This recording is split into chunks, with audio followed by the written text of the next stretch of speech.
sintonía.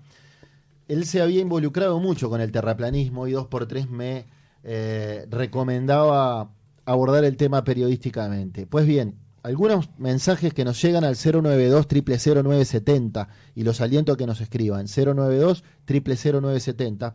Por ejemplo, aquí nos dicen saludos a todos los terraplanistas, agradezco a la emisora por la difusión de teorías no oficialistas, abrir la mente al mundo por siglos ha tirado abajo modelos de la más diversa índole, dice. O este otro que nos dice gracias gente por darle la oportunidad a Martín y Aldo a expresarse, se ve que los conoce muy bien. Sí. Lo lindo de ser terraplanista es que es un viaje sin retorno y no se trata de creencias sino de ciencia verdadera. Saludos desde el buceo. Exacto. A ver, Aldo, de esas nanos. Bien, ¿En qué bueno. consiste esto del terraplanismo? Y bueno, nosotros estamos como el retador en una pelea, ¿no? Obligado a tener que justamente dar batalla por la corona. Uh-huh. El sistema está establecido, la enseñanza que recibimos es la misma a todos, ¿no? No se nos puede indilgar, mucho menos a nosotros, una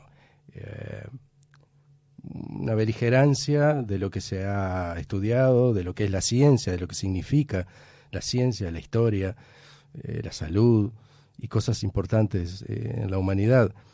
Pero si hay algo que la educación ha hecho con nosotros es no enseñarnos a cuestionar. Y eso creo que es como una pata floja que nos hace dar todo por sentado. Y llegado a cierta edad, hay cosas que no nos explicamos bien o que no resisten un análisis pormenorizado y profundo sin tener unas fallas o unos agujeros enormes. Y ahí es donde entramos nosotros, ¿no? Acá mandan un mensaje, un audio. Le digo al oyente que termina en 4937 desde Buenos Aires que no puedo escuchar el audio, estoy al aire. Pero aparece el loguito que dice Tierra Plana, Colón, Buenos Aires. Se ve que está todo el terraplanismo rioplatense y hasta de España llega un mensaje escuchando. Sí, pero a ver... Debe ser Maxi, un saludo. Yo te decía de esas nanos, ¿no? Uh-huh. Como su palabra lo indica, terraplanismo está dando la pauta que ustedes creen en la teoría de que la Tierra no es redonda, sino que es plana. Ahora, vayamos a los argumentos. Uh-huh. ¿Por qué entienden que la Tierra es plana? Bueno, entendemos que los experimentos que han intentado demostrar tanto el movimiento de la Tierra como la distancia de los astros, sobre todo la del Sol, han sido experimentos que se han hecho en los años 30 y 40 que han dado nulo. Y entonces, como han dado nulo, lo han dado justamente eso, como nulo, pero lo que han comprobado en sí con el experimento es que la Tierra no se movía. Sin embargo, eso es no se estableció. Y se dejó por ahí, quedó por ahí. Si nos basamos en los experimentos más atrás en el tiempo, Eratóstenes, con 2 palitos, un gran genio, que no se conoce mucho de su biografía, que es una cosa medio peregrina, el hecho de dónde pertenecía, de dónde venía, cuáles eran sus calificaciones en sí, es como un personaje que parece, además por su fisonomía, por sus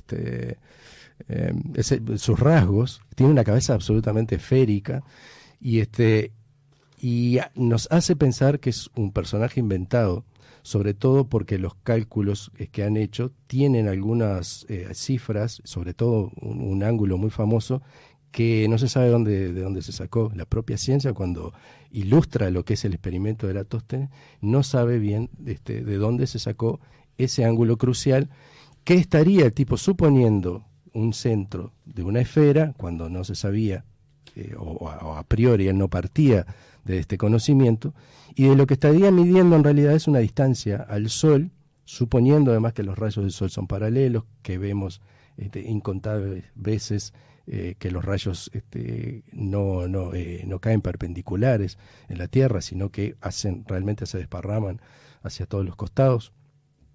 Lo que estaría entonces ese experimento en concreto dando por sentado de que es una distancia al Sol y no una redondez, por estos datos que te digo que quedan fuera. Bien, voy a darle la bienvenida a Martín Rodríguez, que ya está en contacto con nosotros desde España. ¿Desde qué lugar de España, Martín? Buenas noches.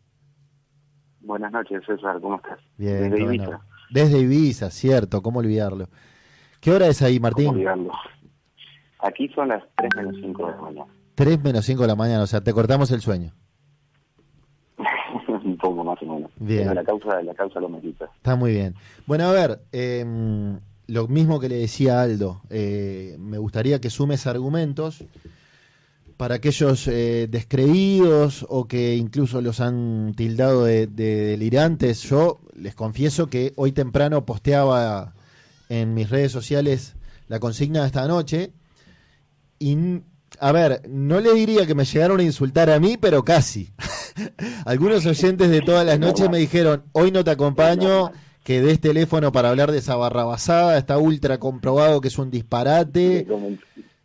Bueno, de esto se trata el periodismo también, de esto se trata el periodismo también, de amplificar el micrófono a voces no hegemónicas, ¿no? Entonces, soy todo oídos. Por supuesto. ¿Qué tenés para decirnos, Por Martín? supuesto.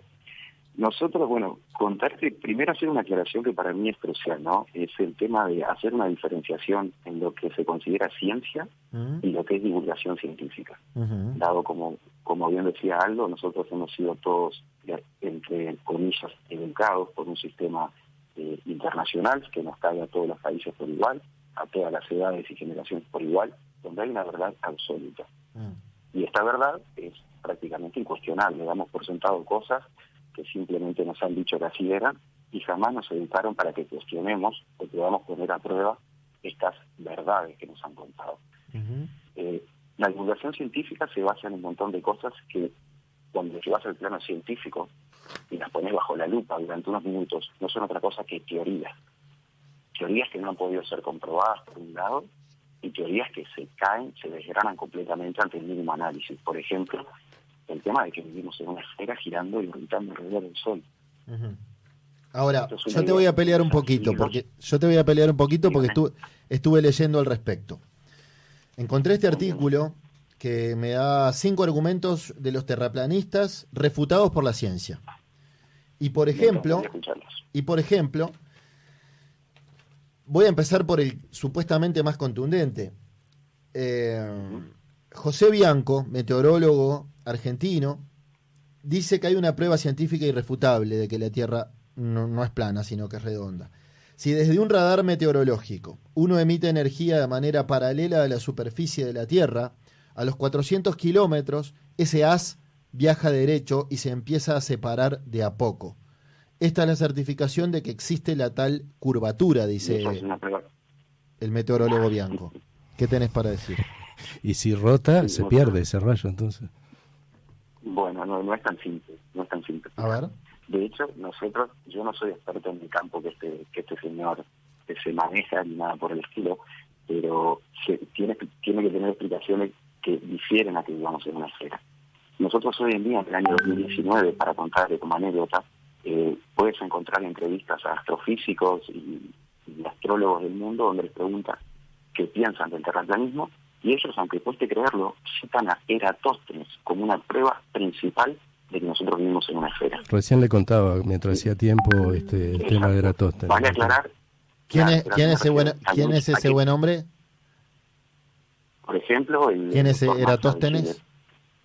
Eratóstenes es un personaje de 2500 años atrás, que es la persona que supuestamente calculó el diámetro de la Tierra, clavando 2 palitos entre Siena y Alejandría, y hacía un cálculo que, si me permitís, lo voy a explicar un poquito. Sí. Él clavaba 2 palitos entre Siena y Alejandría que distaban 800 kilómetros de distancia uno del otro. Y partiendo de 2 premisas que él consideró absolutas. Una, que vivíamos en una esfera, en una superficie curva. Y número 2, que el Sol se encontraba a una distancia tan lejana de nosotros que efectivamente los rayos del Sol iban a llegar a la Tierra de forma paralela. Hecho esto, él pudo medir al mediodía de Siena y al mediodía de Alejandría que un palito no proyectaba sombra y el otro proyectaba una pequeña sombra. Utilizó un cálculo matemático donde usa un famoso un famoso ángulo que comentaba Aldo recién, el ángulo crucial, para llegar a la conclusión del diámetro de la Tierra. Unas apreciaciones. Al día de hoy, el diámetro que este señor calculó hace 2500 años se mantiene casi igual. Ha sido un genio. Y cuando tú empiezas a averiguar en los libros de historia y demás, cuando hablas sobre Eratóstenes, absolutamente ningún matemático del día de hoy puede entender de dónde sacó ese ángulo crucial. Y muchas de las referencias oficiales se refieren a este cálculo como mágico. Y la palabra mágico incomprobable se ve repetido en muchísimas partes del análisis cuando haces sobre el heliocentrismo. Un campo mágico. Pero ¿qué pasa? Primero, para comprobar que nosotros vivimos en una esfera, faltaban siglos todavía, porque nosotros como seres humanos no tuvimos oportunidad de ver el mundo desde afuera hasta el 1969, cuando el Apolo logró dejar la superficie de la Tierra y ver cómo efectivamente, de qué forma tenía la Tierra. Hasta ese entonces habían dos premisas encontradas. No había certeza de si vivíamos en un plano o en una esfera. Y por otro lado, el tema de los rayos paralelos. Invito a todos los oyentes, los escépticos de este mundo, a que un día soleado puedan observar los rayos del Sol como llegan a la Tierra y van a concluir igual que nosotros. No llegan de forma paralela. Bien. Son rayos divergentes. Martín, tengo que ir a una tanda. Sí. Tengo que ir a una tanda Vale. que dura menos de unos 4 minutos aproximadamente. Y aclaro que le digo esto a los oyentes porque el hombre está desde Ibiza, España, y allá es la mitad de la noche. Por lo pronto, les voy dejando a los dos, Aldo, Martín, para empezar un montón de saludos de terraplanistas que me están escribiendo de distintas partes del mundo. Se ve que agitaron de lo lindo. Pero les dejo una inquietud que un tuitero hoy uno de los que se enojó conmigo de algún modo por plantear el tema en la radio, le digo, bueno, pero déjame tus inquietudes, tu pregunta cuál es, y se la traslado. Por ejemplo, me pregunta, ¿cómo explican una gravedad sin la variación que explicara lo plano? Con sustento matemático, dice. Y ahonda, ¿por qué la gravedad es 0,5% menor en el ecuador? ¿Por qué las estaciones, el día y la noche, más las diferencias en los ángulos de la luz solar en distintos puntos a la vez? Por ejemplo, ¿se las tiro? Vayan pensando. Vamos a una tanda, ya venimos con apuesta de 10. Con Martín Rodríguez desde Ibiza, España, y Aldo Ernesto Suárez aquí en los estudios de Universal, y con un montón de terraplanistas más que vía WhatsApp nos están escribiendo. Por ejemplo, nos dicen por acá, la Tierra no sabemos cómo es, pero sí podemos decir que no es esférica. No existen fotos de la Tierra desde el espacio. ¿Cómo es esto? ¿Cómo que no existen fotos de la Tierra del espacio? La NASA difunde imágenes creadas por computadora. La gravedad es una teoría como la teoría de la relatividad que sustente dicha teoría. Una sostiene a la otra, pero las dos nunca pudieron ser demostradas. Otro dice, saludos desde España, los rayos del sol caen divergentes. No se pueden creer que se basen además en cosas que dio por sentado sin comprobar, y encima calculó la distancia con pasos de camellos. Nunca se demostró la gravedad. Por acá dicen, muy buen tema, arriba el terraplanismo, Andrea de Malvin. Bueno, algunos de los tantos mensajes que han llegado. Y yo, antes de la tanda, les planteaba algunas interrogantes. Quique me escribía esta mañana, ¿cómo explican una gravedad sin la variación que explicara lo plano? Con sustento matemático, dice. ¿Por qué la gravedad es 0,5% menor en el ecuador? ¿Por qué estaciones, el día y la noche, más las diferencias en los ángulos de la luz solar en distintos puntos a la vez? ¿Aldo? Digo, hay una constante gravitatoria y eso se mantiene incambiado de donde se mida. Se dice en teoría que hay una diferencia, pero nunca en realidad se tiene en cuenta. Trabajos de ingeniería que se hacen en un lugar o en otro, se mantiene la misma constante. Los físicos miden lo mismo, ya sea en el Ecuador, ya sea cerca de los polos. Y tenemos que pensar en términos de densidad. Si uno entiende que un ser humano puede pesar lo mismo en comparación con un metro cúbico de agua, imagínense si es un tema de atracción, la fuerza que tiene que ser selectiva entre sostener los mares y sostener a un humano sobre la Tierra. Entonces estamos hablando de densidades, porque lo que tiene menor densidad flota, escapa de la gravedad. Hay ciertos gases que así se comportan, y lo que tiene más densidad simplemente por un tema de peso se adhieren al suelo. No hay algo que lo empuje. Y además es muy difícil entender, porque para eso se hizo, Martín, recordarás, Cavendish. O sea, se cuelgan en una varita, 2 bolas, y se hace oscilar, que pueden oscilar por cualquier otro tipo de fenómeno, menos por una atracción que no se puede. Además, en esa oscilación, si no interviene la matemática y algoritmos complicadísimos, no se puede, a un nivel físico, comprobar el hecho de que un sistema solar se sostenga simplemente en base a ese experimento. Es una cosa como muy descabellada, sobre todo, mira, unos alumnos... Bueno, lo curioso es que para muchísima gente lo descabellado es la teoría de que la Tierra es plana. Bueno, por eso a esta altura del partido, hoy cuando cualquiera puede tener un telescopio en su casa, cuando cualquiera puede obtener una cámara con un zoom increíble, como es, por ejemplo, la P900, y puede comprobar que hay determinadas cosas que no se deberían ver y que se ven. Creo que tenemos hoy día el alcance para replantear muchísimas cosas que están dadas desde muchísimos siglos atrás, como bien decíamos. Martín. Algunas cosas que, para seguir un poco lo que dice Aldo, sí. Es verdad, en el año 1798, Cavendish hizo un experimento con 2 bolitas de acero y unos palitos donde supuestamente él halló la constante gravitacional. Pero a nadie jamás nos explicaron ni nos contaron que esta es una de las variables con mayor error de toda la historia, porque se ha podido hacer con un porcentaje tan pequeño, que duplica un grado de error gigante. No es científico en absoluto.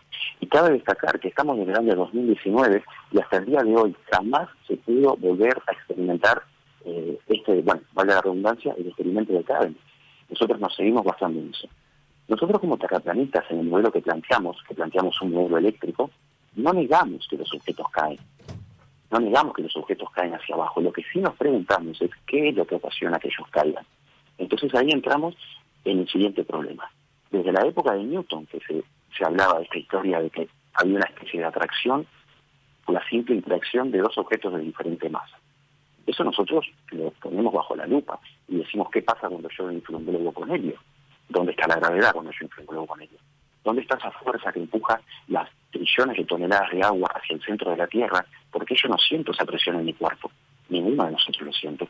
Entonces nos replanteamos de ese modo y decimos, lo que sí es verdad es que los objetos, según su diferencia de densidad, y teniendo en cuenta otros factores como la presión atmosférica, temperatura y otras cosas, los objetos tienen un orden y se organizan con un orden.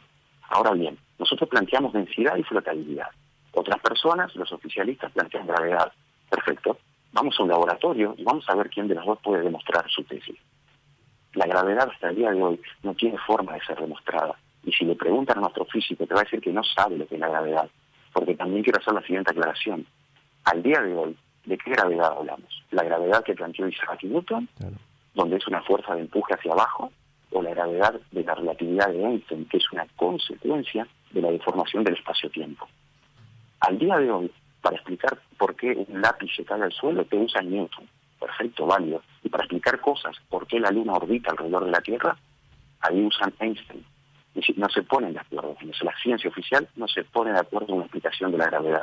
Nosotros vamos a un laboratorio y demostramos por qué la densidad es la que ordena las cosas. Bien. Eso es lo que tengo. Le pregunto a ambos, leyendo sobre el tema para preparar esta entrevista, veía que ustedes denuncian una suerte de conspiración mundial del orden establecido, de los grandes poderes. Sí.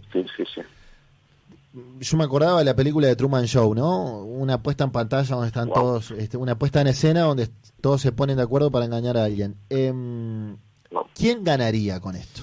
A ver, ¿por qué? Sí, ¿Por qué las grandes potencias? ¿Por qué la NASA? ¿Por qué Estados Unidos? No sé si abordaríamos por ahí. Me parece que o sea, que pero está en la biblioteca de ustedes. Basta poner terraplanismo, empiezan a hablar de conspiración. Está bien, es como pero un tema ineludible ¿por tal qué, vez. ¿Quién se conspira con quién y buscando qué ganancia? Claro, pero ¿sabes qué pasa? Si nosotros creo que ahí bastardeamos lo que la teoría en la firmeza de lo científico tiene. ¿Viste?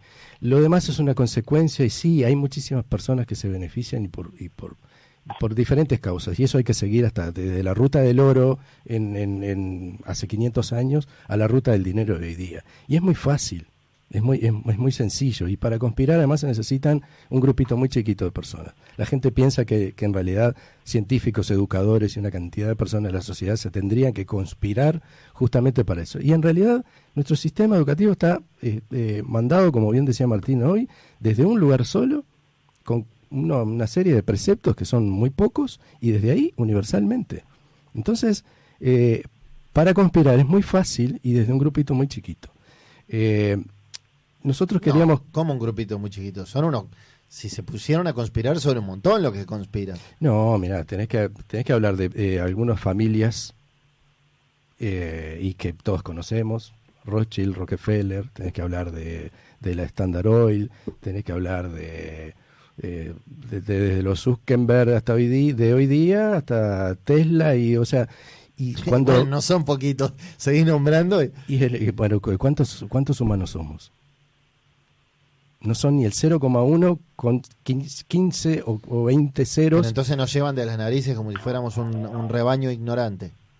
Tú lo has dicho. Totalmente. Ah, bueno, está. No, yo no creo eso. Pero ahora entiendo que ustedes creen eso, ok. O sea, es muy fácil llegar a eso, y como te digo, siguiendo el rastro de lo que deja el status quo de personas que no lo quieren perder. Y me parece lógico además, pero si lo planteáramos por ahí, habría una cantidad de argumentos. Capaz que la persona que quiere entender esta teoría se explica, bueno, por qué las estaciones, cómo se sostendría el sol, por qué las aguas no se van por el borde, y cosas por el estilo, que tal vez podría ser mucho más instructivo aprovechar el tiempito, ¿no?, que bien nos dieron para desarrollar eso. No sé, Martín, si te alineás en esa... Bueno, a mí me gusta siempre pensar que desde que soy pequeño siempre escucho hablar de ese 1% que posee más riqueza que el 99% restante, ¿no? Sí. Y alguna vez se me da por pensar cómo es posible que el 99% de las personas seamos engranajes en un sistema para mantener la mesa de comodidad de unos tan pocos. Y rápidamente, cuando te metes en esta investigación, ya sea siguiendo la ruta del dinero, como bien dice Aldo, o siguiendo alguna teoría un poquito más profunda, llegás al hecho de esta gente nunca quiso perder el poder y nunca lo va a. ¿Esta gente quién? ¿Quién es esta gente? Sí, nosotros vamos a hablar de familias. En realidad son familias, aunque suena un poquito sencillo hablar de apellidos. Pero yo quiero entender qué ganan con hacernos creer que la Tierra es redonda es plana o redonda y no plana, no sé. Sí. Mira, yo si quieres intento ir un poquito más profundo, aunque suene un poquito descabellado, ¿no? Dale. Pero hace 2019 años, o un poquito menos, desde el año 300, ¿qué ganaba la Iglesia con decirle a las personas que había un Dios que había creado el mundo y que si te portabas mal ibas al infierno? ¿Qué ganaban con implementar una religión? Y si no estabas de acuerdo eras acusado de herejía y prendido fuego en la hoguera. ¿Qué ganaban? Ganaban poder. Ganaban el hacerse del poder mediante inculcar miedo a la población, un posible castigo o un posible premio, si haces lo que yo te digo. Pues las religiones han ido evolucionando durante el tiempo. Y hoy en día el heliocentrismo nosotros lo usamos o lo detallamos como una nueva religión. Esto es una religión. Es un dogma que no admite que sea cuestionado, y como habrás visto, cuando uno se para enfrente, pues el lado de ignorante o de loco o de lo que fuera. Uh-huh. Todas las religiones siempre prometieron la llegada de un falso mesías. Esta te promete que va a venir un alien en cualquier momento y nos va a reventar a todos a balazos y lazos. Todas las religiones disminuyeron al ser humano como lo más pequeño del mundo, y el heliocentrismo te considera una partícula de polvo perdida en el espacio, en vez de haber sido creado por Dios, que esté creado por un Big Bang. Y Martín, a mí no se me ocurre algo más religioso que el heliocentrismo. Claro, basta preguntar a más quienes formularon las teorías hoy día tomadas como científicas. Justamente a eso quiero ir. A nosotros nos detallan como que somos pseudocientíficos. Yo les cuento una cosa, mucha gente seguramente no lo sepa. La teoría del Big Bang es desarrollada por un jesuita, Georges Lemaitre. Un jesuita belga, Georges Lemaitre, es quien desarrolla la teoría del Big Bang. Si hablamos de Copérnico, si hablamos de Galileo Galilei, absolutamente todos los personajes que a nosotros nos ven teorías científicas tienen una relación muy estrecha con la Iglesia Católica y especialmente con la rama jesuita de la Compañía de Jesús. Ujú. Eso no es de conocimiento público, no te lo van a enseñar en ninguna institución. ¿Por qué? Porque las instituciones que a nosotros nos enseñan tienen sus lazos directamente ligados a la orden jesuita. No te van a educar para que tú cuestiones el sistema. Bien, algunos apuntes para generar debate, ¿no? Quienes sostienen desde la ciencia que refutan las teorías de ustedes, dicen, por ejemplo, si alguien se para en una playa y ve hacia el horizonte, ve la inmensidad del mar. Cuando se aproxima un barco a lo lejos, se ven de a poco. Es como que aparecen de repente en el fondo del paisaje. ¿Por qué se da este fenómeno? Porque la Tierra es redonda. Si fuera plana, la vista desde cualquier embarcación alcanzaría más distancia, dice. No es así. Si me permitís, que lo contesto rápidamente. Sí, claro. Esa historia a mí me la enseñaron en la escuela también, que decían que Colón le explicaba a la reina, entonces, mira cómo se esconde el barquito, ergo, la Tierra es una esfera. ¿Cuál es el problema? Hoy en día tú puedes obtener cámaras digitales con un largo zoom o incluso un telescopio y te vas a encontrar que si tú haces zoom, ese barco que se había escondido detrás de la curvatura vuelve a aparecer. Y lo vuelves a alejar, se vuelve a desaparecer y así sucesivamente. Eso es un fenómeno óptico que se llama resolución angular. Tanto el lente de la cámara como tu ojo tiene una superficie convexa que tiene un ángulo de visión y tiene una resolución máxima. Cuando el objeto se te pierde detrás del punto de fuga que lo ocasiona tu perspectiva, el punto de fuga hace que vos dejes de ver el objeto. Y más sobre el mar, donde vos estás viendo un y más sobre objeto el mar, que no ves a nimio. más de entre 5 y 7 kilómetros. Claro. Pero mira, una cosa, yo tengo algunos casos que te puedo mencionar y son muy curiosos, Checho. Mismo desde Colonia, tú puedes viajar a Colonia un día de estos y vas a poder ver con tus propios ojos Puerto Madero en Buenos Aires. Está aproximadamente a unos 50 kilómetros de distancia, y esto, si cualquier matemático utiliza la fórmula que se llama trigonometría esférica, puede determinar a qué distancia Puerto Madero tendría que estar oculto bajo la curvatura, como si fuera el barquito de Colón. Pues esa distancia es de 196 metros de ocultamiento. Y no sucede, uno lo puede ver a simple vista. Te voy a poner casos más curiosos. Uno que le envié a Romina ayer. Yo desde la isla de Ibiza... Le explico a los oyentes que Romina Betarte es la productora del programa. Ahí está. Yo le envié una fotografía con algunos datos técnicos donde le muestro que desde la playa de Cala d'Hort en Ibiza yo puedo fotografiar la costa de la península, que es Denia. Esta costa se encuentra entre 95 y 102 kilómetros de distancia. Si yo uso trigonometría esférica, me dice que esas tierras que yo veo deben estar ocultas por más de 760 metros.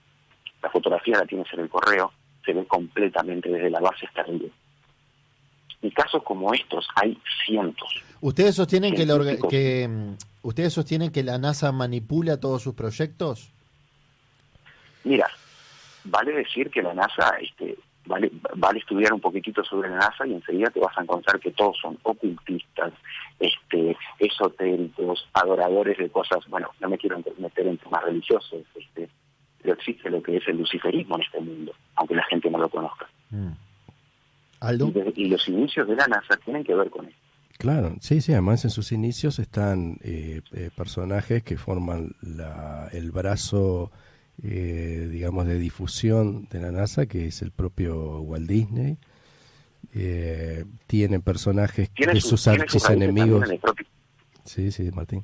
Tiene sus raíces también en el propio nazismo, ¿no? Vale que cualquier persona que esté escuchando se ponga a buscar lo que es la operación Paperclip, la operación donde Estados Unidos, luego de la Segunda Guerra Mundial, extrae de la Alemania nazi los mejores científicos en cohetería para luego fundar lo que es el JPL, el Jet Propulsion Laboratory. Se van a encontrar con la historia de Jack Parson, que es un ocultista esotérico, adoradores de dioses paganos. Se van a encontrar con el señor Bernard von Braun, que es el director de los viajes del Apolo. A ver, tengo algunos oyentes no terraplanistas que empezaron a cuestionarlo, parecieron tarde. Por un lado, acá dice muy interesante tema, es bueno escuchar otras teorías, no creo que tengamos todas las respuestas, pero ojalá nunca dejemos de cuestionar. Buenísimo. Pero, por ejemplo, este oyente dice, el que discute la existencia de la gravedad es porque todavía no cayó. Solo los delirantes cuestionan lo que rompe los ojos. Las pruebas están todas a la vista. Los terraplanistas viven en una ilusión. Ni podemos permitir que intenten confundir rival mundo. No entendí eso. Los terraplanistas tienen una confusión tal que mezclan la astronomía y la geografía con la política global y los reptilianos. Estoy seguro de que les hizo mal ver tantas series televisivas de ciencia ficción. Ya termino. Y dice, estos pseudocientíficos viven completamente fuera de la realidad. No reconocen ni siquiera la ley de gravedad. ¿Por qué les da micrófono a estos trastornados? Bueno, porque en lugar de agraviar, le contesto al oyente que en lugar de agraviar quiero escuchar otras opciones, quiero escuchar otras bibliotecas, otras campanas. De eso se trata el periodismo también. Bueno, no sé qué sé, está bien, creo que... Mira, pero, a ver, el corazón de lo que esta persona dice es que están mezclando política con física, con geografía, con la geopolítica, con la astronomía. No. Un poco razón tiene. A ver, yo te decía en un principio, somos el retador, ¿no? Y el retador está obligado a tener que contestar. Fíjate, vos nos has preguntado de física, justamente nos has preguntado de astronomía, nos has preguntado de geología. Estamos viendo las leyes de la perspectiva. O sea, es evidente que si vamos a plantear algo de esto, tenemos que tener medianamente un conocimiento de esas áreas. Que creo que esta persona, si le preguntamos, si la apuramos, le preguntamos cuál es el radio de la Tierra, a qué velocidad gira la Tierra, le preguntamos determinadas distancias, no las va a saber. Si le preguntamos el orden de los planetas, probablemente no lo sepa. Y hay un montón de cosas que no se las cuestionó jamás, pero le tocas el tema de decir, mirá que probablemente no vivas en el mundo en el que te dijeron, y saltan agravios gratuitos de ese tipo que no me parece correcto. Aparte hacerle una aclaración al señor que parece bastante instruido, decirle que la gravedad no es una ley, sino que es una teoría. Y justamente, ¿por qué es una teoría? Porque no cumple con el procedimiento científico, el cual consta de una observación, de una medición y una repetición de la comprobación. La gravedad no puede ser comprobada. Busquen los oyentes, busquen por ahí qué es la gravedad. Y los mismos astrofísicos que hoy en día van con la bandera del heliocentrismo no saben responder qué es la gravedad. Ustedes dicen, por lo que leo acá, que la gravedad no existe. Proponen el modelo de aceleración universal, según la cual la Tierra siempre viaja hacia arriba a velocidad constante, lo que produce que las personas que viven en ella tiendan a pegarse hacia el suelo como si fuésemos en una subida a bordo de un ascensor. ¿Hay algo de eso? No, por eso te digo que... Eso es una falacia que... Claro. Adelante. Que eso es una falacia que proviene, por ejemplo, de una institución que se llama la Sociedad de la Tierra Plana. Vale aclarar esto, está tan nerviosa la elite con el crecimiento de este movimiento que hasta tiene fundadas desde hace muchísimos años instituciones con el nombre Tierra Plana. Pero dentro de un par de verdades tienen un montón de falacias. ¿Para qué? Para que el ser humano promedio haga su primera búsqueda y diga, esto es tan loco la remate, que la gravedad no existe, pero el planeta asciende. No. Nosotros nos plantamos en un modelo geocentrista, una Tierra totalmente inmóvil. ¿Inmóvil por qué? Porque, como bien dijo algo al principio, todos los experimentos han demostrado que la Tierra no presenta movimiento, desde Michelson al Morris, etcétera. No presenta movimiento alguno. Entonces, citar la sociedad de la Tierra plana no tiene ningún sentido. Nosotros sostenemos otra cosa. Si me permitís, me gustaría hacer una especie de ejercicio lógico, porque lo más importante, más que demostrar que la Tierra es plana, es demostrar que no es una esfera. A ver. Claro. Sería mucho más fácil demostrarte que el modelo que te dijeron es mentira. Yo, por ejemplo, desde que era muy chiquito, siempre me enseñaron que el Sol era una bola de fuego que estaba en el medio del espacio. Me tardó 30 y pocos años darme cuenta que sin oxígeno una bola de fuego no puede funcionar. No puede haber combustión.